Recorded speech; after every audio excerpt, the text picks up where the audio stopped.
Welcome to Chapter 20 of Med-Surg Nursing on page 317, Nursing Care of Patients with HIV.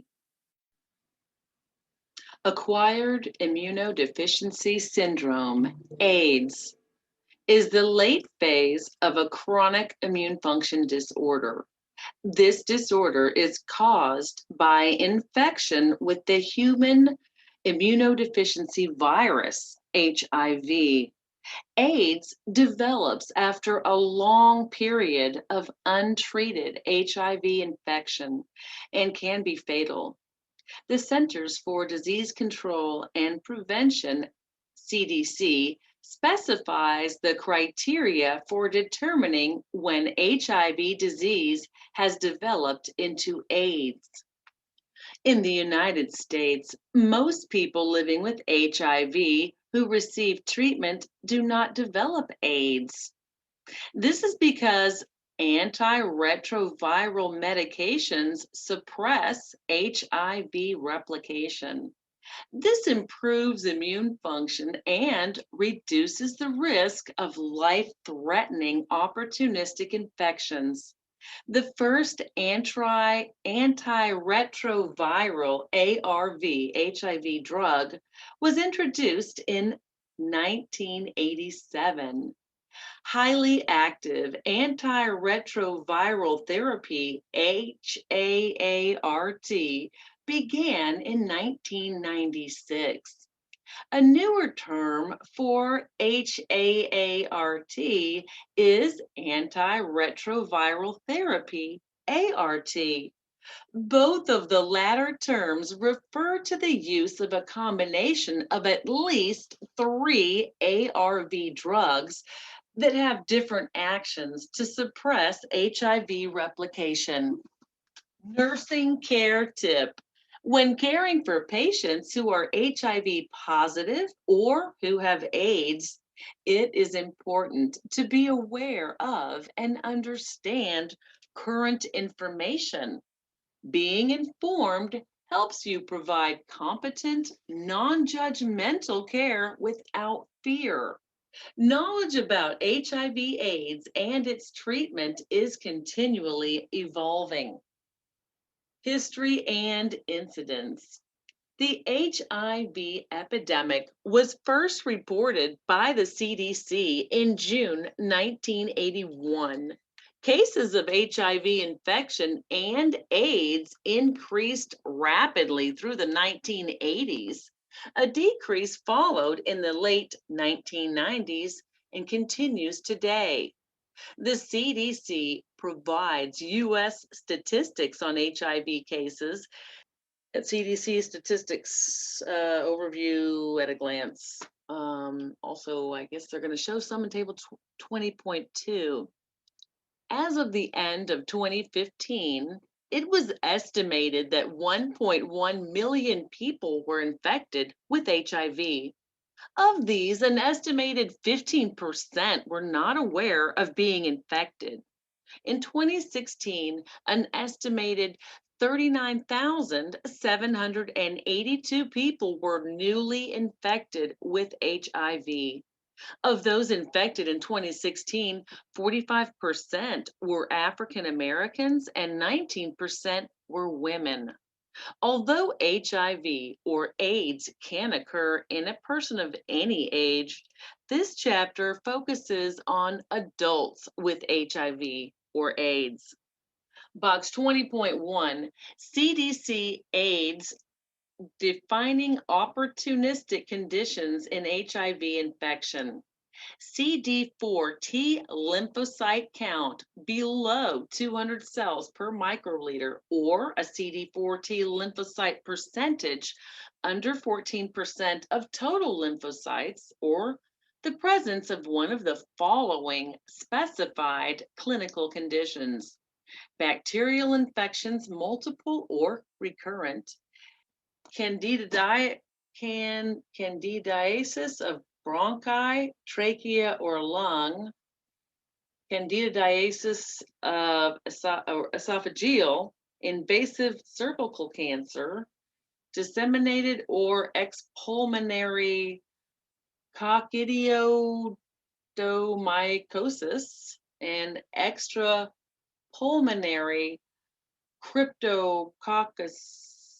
coccosis, as well as chronic intestinal, more than a month's duration, cryptosporidiosis, and cytomegalovirus disease, not including liver, spleen, or nodes, with an onset of more than 1 month of age. Cytomegalovirus retinitis with loss of vision, encephalopathy attributed to HIV, herpes simplex, chronic ulcers that are more than a month's duration, or bronchitis, pneumonitis, or esophagitis, onset of greater than 1 month of age. Histoplasmosis, disseminated or extrapulmonary. Isosporiasis, chronic intestinal, more than a month's duration. Kaposi sarcoma, lymphoma, Burkitt lymphoma, immunoblastic lymphoma, primary lymphoma of the brain, Mycobacterium avium complex or Mycobacterium kansasi, disseminated or extrapulmonary, Mycobacterium tuberculosis any site, pulmonary, disseminated or extrapulmonary, Mycobacterium other species or unidentified species, disseminated or extrapulmonary, pneumocystitis, Givrovecki pneumonia, recurrent pneumonia, progressive multifocal leukoencephalopathy, Salmonella, septicemia, recurrent, toxoplasmosis of the brain with an onset of more than 1 month of age, and wasting syndrome attributed to HIV. Staying current, HIV/AIDS information resources, AIDS Infonet drug fact sheets. There's the Association of Nurses in AIDS Care, AVERT, averting HIV and AIDS, the body, the complete HIV/AIDS resource, Centers for Disease Control, National HIV, STD, and Hepatitis Testing, CDC HIV/AIDS, CDC National Center for HIV/AIDS, Viral Hepatitis, STD, and TB Prevention, CDC National Prevention Information Network. There's HIV.gov, which is a gateway to federal domestic HIV/AIDS resources, HIV Prevention Trials Network, NAM AIDS Maps, Prevention Access Program, University of California, Los Angeles Clinician Consultation Center, Post-Exposure Prophylaxis Hotline, the U.S. Department of Health and Human Services AIDS Info in English and Spanish, and the U.S. National Library of Medicine, as well as the World Health Organization HIV/AIDS Info. All of these links are in the book here, and some phone numbers too, so it's really a nice compilation. Table 20.2, U.S. adults with stage 3 HIV/AIDS by years of age. This is a cumulative estimate. 29 to 30, they estimated 195,725 people. For 30 to 39, it was 471,000.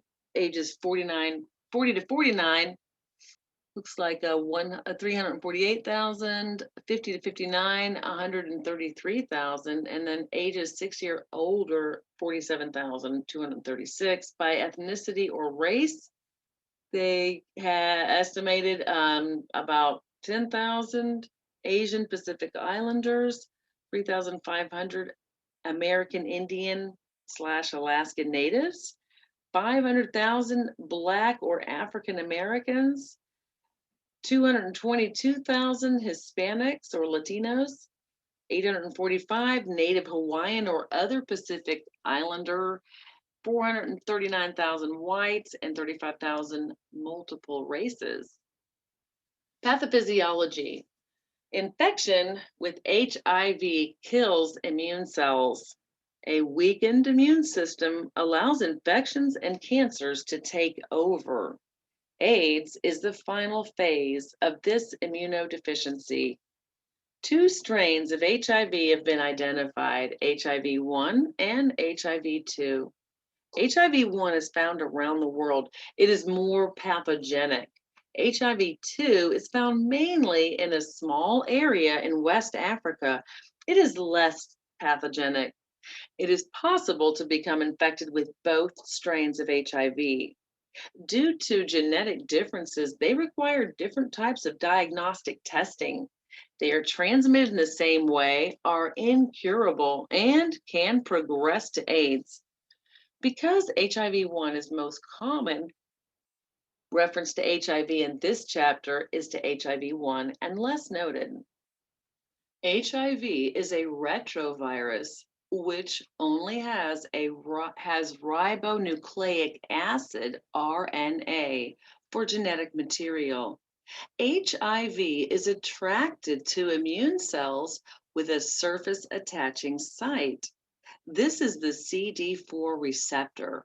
Cells with CD4 receptors include lymphocytes called CD4 T lymphocytes, CD4 plus T lymphocytes, T4 lymphocytes, or helper T lymphocytes, and macrophages found in the brain. HIV hides in these latent reservoirs for infection flare-ups, which prevents a cure. The CD4 T lymphocytes are the main targets of HIV.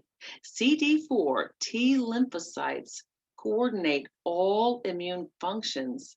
So the destruction of these cells by HIV results in progressive impairment of the body's immune response. The study of macrophages and HIV has led to the discovery of how HIV enters these cells, and this may help with a cure. There are 7 steps in the HIV replication process. 1, the first step is binding or attachment to the CD4 receptor of the host cell. Cellular chemokine receptor type 5, CCR5, antagonist drugs act here to block HIV attachment. 2, binding leads to the fusion of the HIV envelope or membrane and the host cell membrane. Fusion inhibitor drugs act here. 3, after fusion, the HIV capsid, which encloses the genetic material of the virus, is released into the host cell. HIV uses its enzyme reverse transcriptase to convert its RNA to HIV deoxyribonucleic acid, DNA.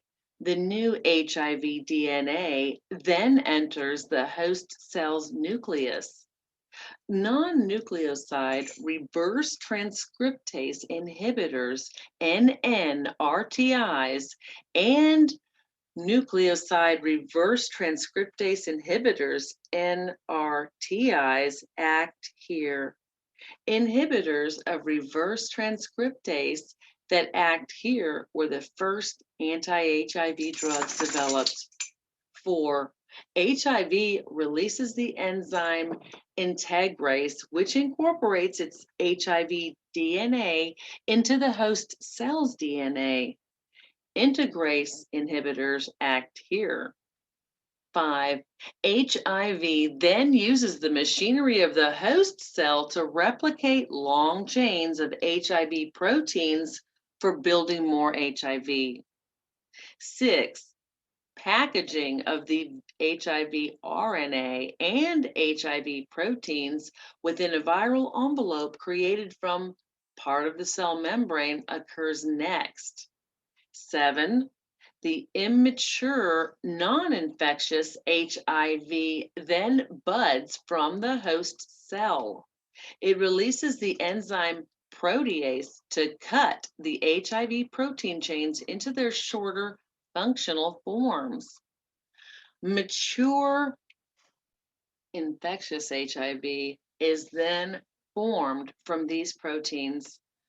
Protease inhibitors, which are potent antiviral medications, block this critical step.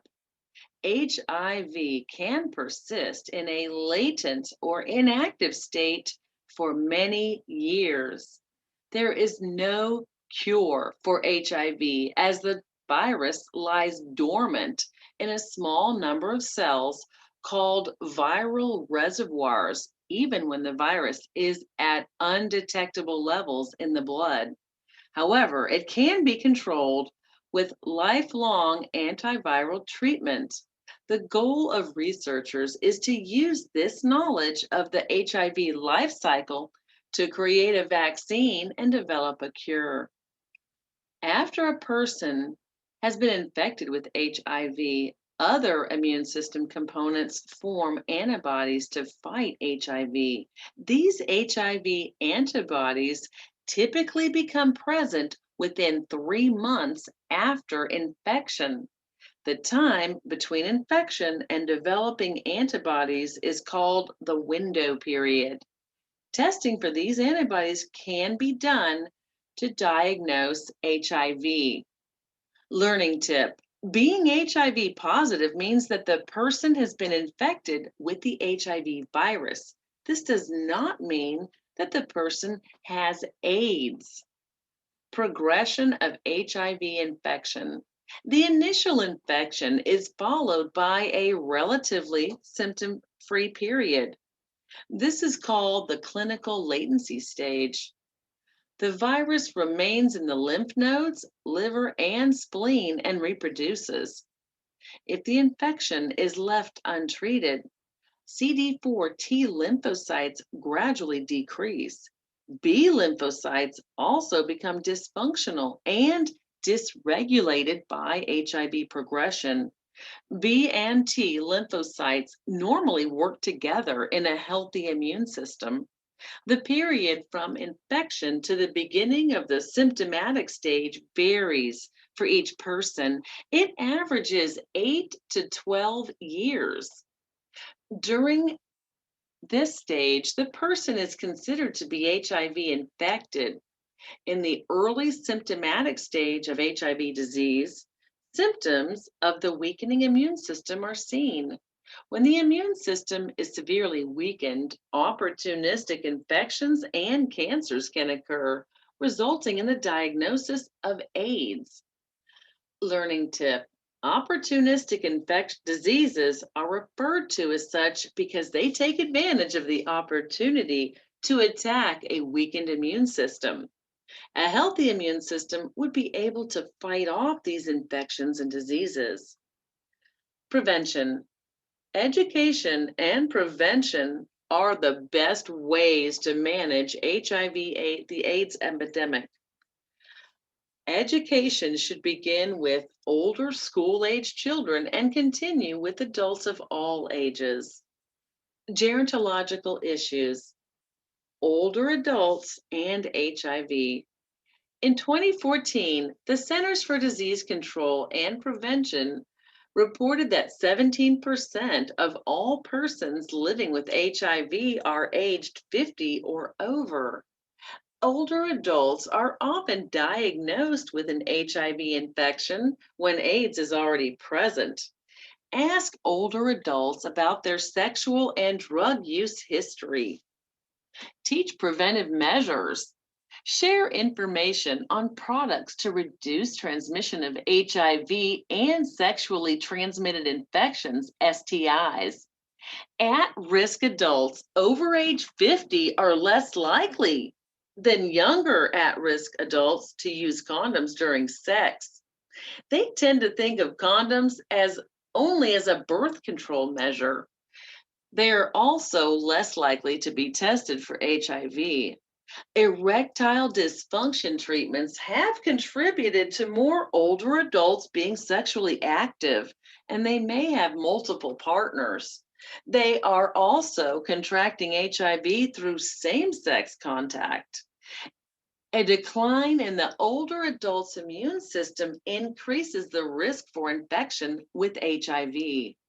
Increased vaginal dryness and friability further increase an older woman's susceptibility to HIV infection. The rise in HIV infection among older adults is expected to continue due to a lack of preventative knowledge. With AIDS death rates dropping as a result of more effective treatments, the number of older adults living with HIV will increase. Symptoms of HIV in older adults can be confused with commonly perceived problems of aging. These include fatigue, decreased endurance, and altered cognitive status. The brain effects of HIV can be mistaken for Alzheimer's disease, and this can delay proper treatment. Mode of transmission. HIV is a fragile virus. It is only transmitted from person to person through certain body fluids from a person infected with HIV. These fluids include blood, semen, preseminal fluid, vaginal secretions, rectal fluids, and breast milk. HIV can be transmitted to others within 2 to 4 weeks of initial infection and then without treatment throughout all phases of HIV infection and AIDS. HIV is not spread casually. It does not live long outside of the body. HIV needs a portal of entry into the body. Entry portals include a tear in a mucous membrane or non-intact skin, or direct injection into the bloodstream via needle. Casual contact, such as hugging, closed mouth kissing, shaking hands, or sharing eating utensils, towels, or bathroom fixtures with an HIV positive person, does not transmit HIV. Transmission does not occur by air, water, food, or insects. Since 1985, donated blood has been tested for HIV antibodies. Donated organs are also tested. HIV infection is rare from blood transfusions or organ donation. Transmission within households from contact with HIV infected blood or body secretions is also rare. Education for those living with someone with HIV is important. Pre-exposure prophylaxis. Pre-exposure prophylaxis with an ARV is an effective way to prevent HIV transmission for those who are at high risk of contracting the virus. Emtricitabine slash tenofovir disoproxil, also called Truvada, is approved for PrEP. It should be taken once daily consistently. Counseling on page 321. Early knowledge of HIV status helps reduce the spread of HIV infection. The United States Preventive Services Task Force, USPSTF, recommends routine testing for those aged 15 to 65, pregnant females, or those who have been sexually assaulted. Testing is done either confidentially or anonymously. Permission is needed to release one's test results to others. Post-test counseling is available to help the patient understand the test results, assist with informing sexual partners and drug needle sharers, reduce risk factors, and provide care options if needed. Sexual transmission. HIV can be transmitted through sexual contact with infected body fluids and mucous membranes. Some types of sexual contact carry a higher rate of transmission. Vaginal and anal sex have high rates of transmission for both males and females. Anal sex has the highest risk. It often results in tearing of the mucous membrane. This allows exposure to infected semen. Females have a greater risk for becoming infected. This is because the vagina has a greater area of mucous membranes than the penis. There is also a greater amount of HIV found in semen compared with vaginal secretions. Research has shown that starting early ART for HIV-1 infected individuals prevented HIV transmission to uninfected sexual partners when undetectable viral load was achieved and maintained. Safer sex practices. Abstaining from sexual intercourse is the only 100% way to prevent sexual exposure to HIV. A long-term, mutually monogamous sexual relationship is considered safest when both partners are known to be HIV negative.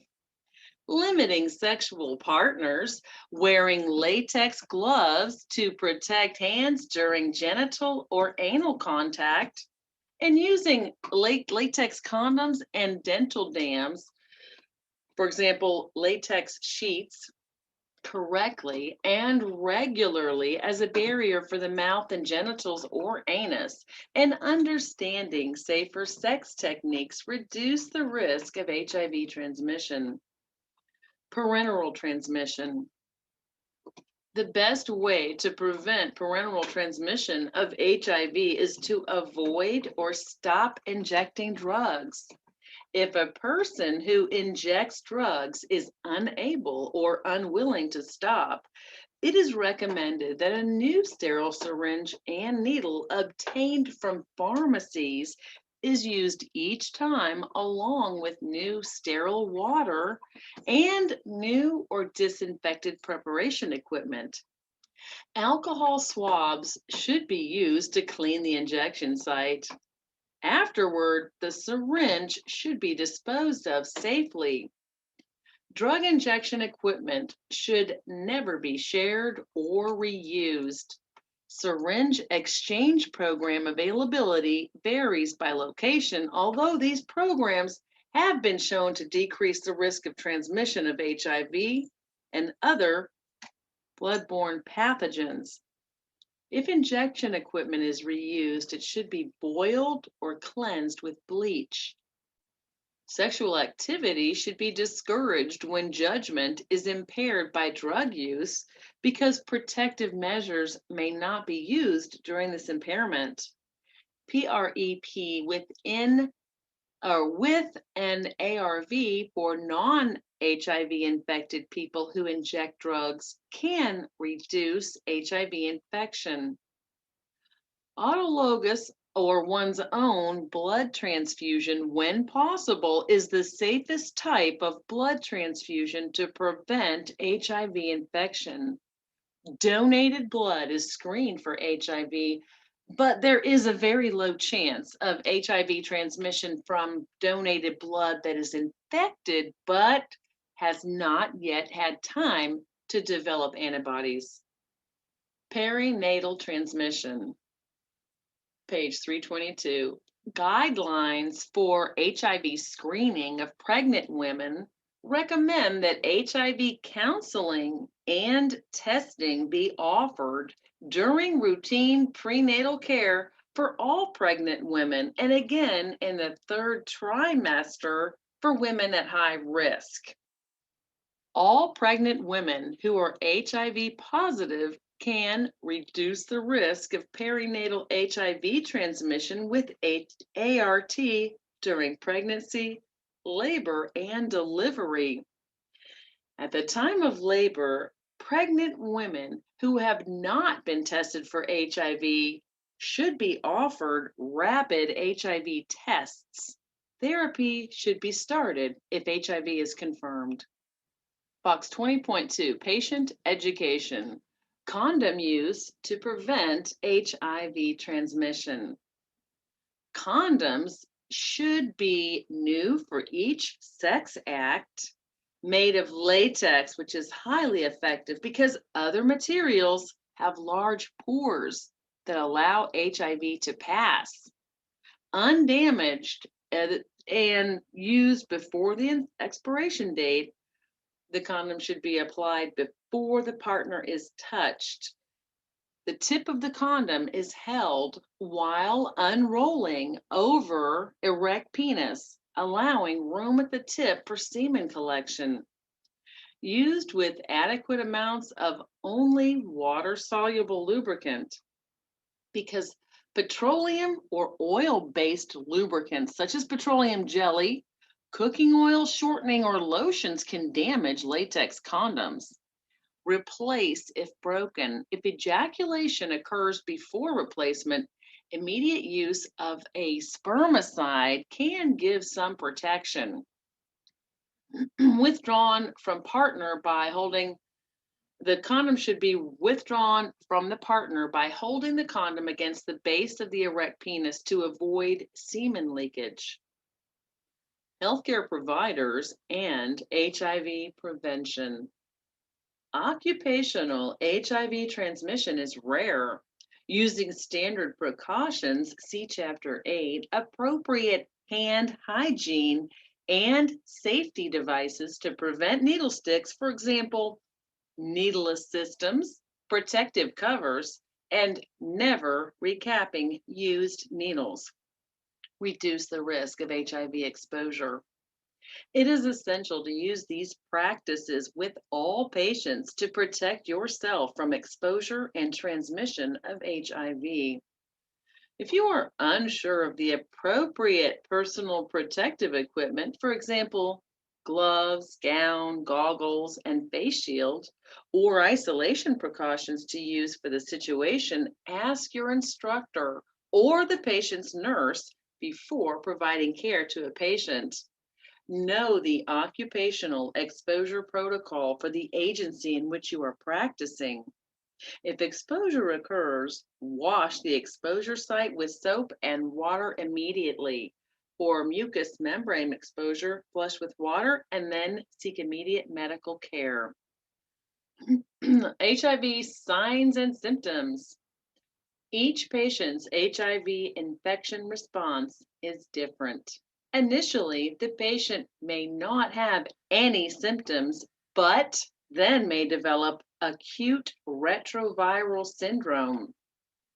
Symptoms of this syndrome are extreme fatigue, headache, fever, lymphadenopathy, which is enlarged lymph nodes in two sites other than inguinal nodes, diarrhea, or a sore throat. Symptoms typically develop 6 to 12 weeks after transmission of HIV, and they can last a few days to weeks. The symptoms are usually mild.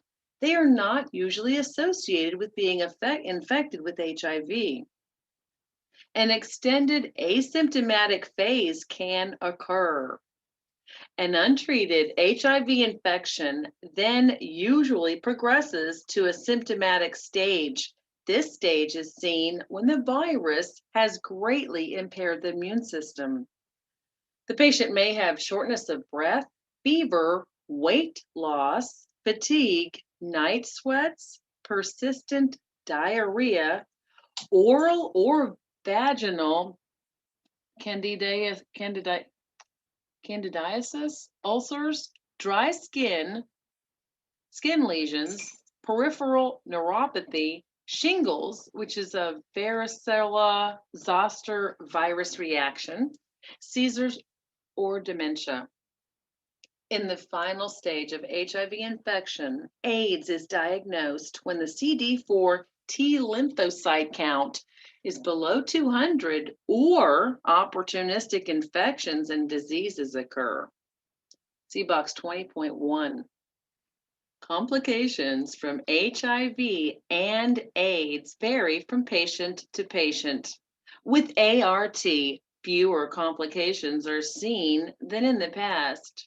Some, such as Kaposi sarcoma, a connective tissue tumor, are rarely seen anymore. HIV/AIDS summary. Signs and symptoms. Initially vary, none, or acute retroviral syndrome, asymptomatic phase. Immune system impairment, for example, dyspnea, fever, weight loss, fatigue, night sweats, persistent diarrhea, oral or vaginal candidiasis, ulcers, dry skin, skin lesions, peripheral neuropathy, shingles, or dementia. AIDS diagnosis when CD4 T lymphocyte count is below 200 or opportunistic infections and diseases occur. Diagnostic tests. HIV antibody/antigen combination immunoassay nucleic acid test, antibody differentiation immunoassay, complete blood cell count/lymphocyte count, CD4 T lymphocyte count, viral load testing, and genotyping. Therapeutic measures. Cellular chemokine receptor type 5, CCR5 antagonists, fusion inhibitors, integrase inhibitors, non-nucleoside reverse transcriptase inhibitors, NNRTIs, nucleoside reverse transcriptase inhibitors, NRTIs, post-attachment inhibitors, protease inhibitors, complications, AIDS wasting syndrome, opportunistic infections and cancer, and AIDS dementia complex. Priority nursing diagnosis, ineffective protection, risk for injury, and ineffective coping. AIDS wasting syndrome on page 324. AIDS wasting syndrome is defined by the involuntary loss of more than 10% of baseline body weight plus chronic weakness or fever or chronic diarrhea for more than 30 days. Several factors contribute to this syndrome. These include decreased appetite, oral lesions, altered metabolism, malabsorption, gastrointestinal GI infections, diarrhea, medication side effects, and cognitive impairment. The progressive weight loss impairs the function of all body systems from malnourishment. Begin patient education when HIV is first diagnosed to help maintain body weight. HIV-associated neurocognitive disorder. HIV infection in the brain or other parts of the central nervous system results in varying CNS conditions. Examples include asymptomatic neurocognitive impairment, minor neurocognitive disorder, and HIV-associated dementia, HIV encephalopathy, or AIDS dementia complex. Symptoms range from mild to severe and can include memory impairment, personality changes, hallucinations, leg weakness, loss of balance, and slower responses. In advanced AIDS with ART, minor cognitive motor disorder is the most common. When CNS changes occur, patient safety is an important consideration. Nursing care tip. AIDS wasting syndrome is challenging. Do not give up. Develop interventions to help increase the patient's appetite and calorie intake. Small, frequent meals are usually helpful. A registered dietitian can be a helpful member of the care team for HIV patients. Cancer and opportunistic infections. Why does a person with HIV or AIDS have increased risk for cancer and opportunistic infections? With an impaired immune system, cancer incidence rises because the abnormal cancer cells are not being destroyed. Opportunistic infections, which a healthy immune system should fight off, cannot be fought. Opportunistic infections can be viral, bacterial, mycobacterial, fungal, protozoal, or parasitic. Some opportunistic infections can now be prevented with prophylactic treatments. Candida albicans. Candida albicans is a fungus normally found in the GI tract. It does not cause infection in a person with a healthy immune system.